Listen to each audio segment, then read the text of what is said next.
Di Indonesia, fenomena tingginya angka kemiskinan dan korupsi merupakan dua isu yang saling terkait dan mempengaruhi pertumbuhan dan kesejahteraan. Angka kemiskinan yang tinggi menciptakan ketimpangan sosial yang luas, sementara korupsi merusak struktur pemerintahan dan ekonomi serta menghalangi pembangunan yang berkelanjutan. Pertama-tama, mari kita lihat dari sisi kemiskinan.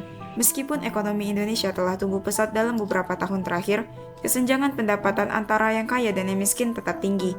Banyak faktor yang menyebabkan kemiskinan, termasuk kurangnya akses pendidikan dan kesehatan, infrastruktur yang tidak memadai di daerah pedesaan, dan ketimpangan dalam distribusi sumber daya.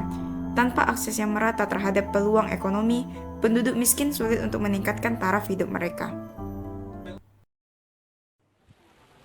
Dengan atap bocor dan dinding bambu, beginilah kondisi rumah semi permanen yang nyaris ambruk.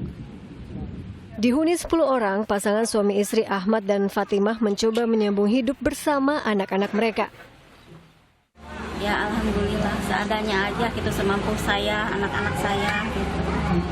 Enggak mengeluh sama orang lain, enggak.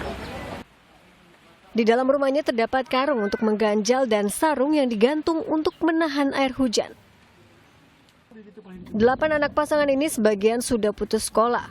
Penghasilan sang ayah sebagai buruh serabutan tak mencukupi.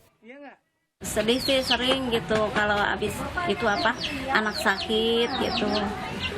Habis nggak punya uang berobat. Sementara di sisi lain, korupsi menjadi hambatan besar dalam upaya mengatasi kemiskinan. Praktik korupsi merugikan negara dalam skala besar, menguras anggaran publik yang seharusnya digunakan untuk pembangunan dan pelayanan sosial.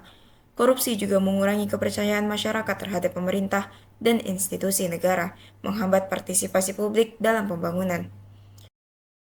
Untuk mengatasi tantangan ini perlu adanya upaya serius dari pemerintah, lembaga pemerintah, dan masyarakat secara keseluruhan. Reformasi sistem hukum dan penegakan hukum yang tegas terhadap tindak korupsi adalah langkah tepat untuk mengatasi permasalahan tersebut. Peningkatan transparansi dalam pengelolaan keuangan publik dan pembangunan infrastruktur yang inklusif juga sangat penting untuk mengurangi kemiskinan.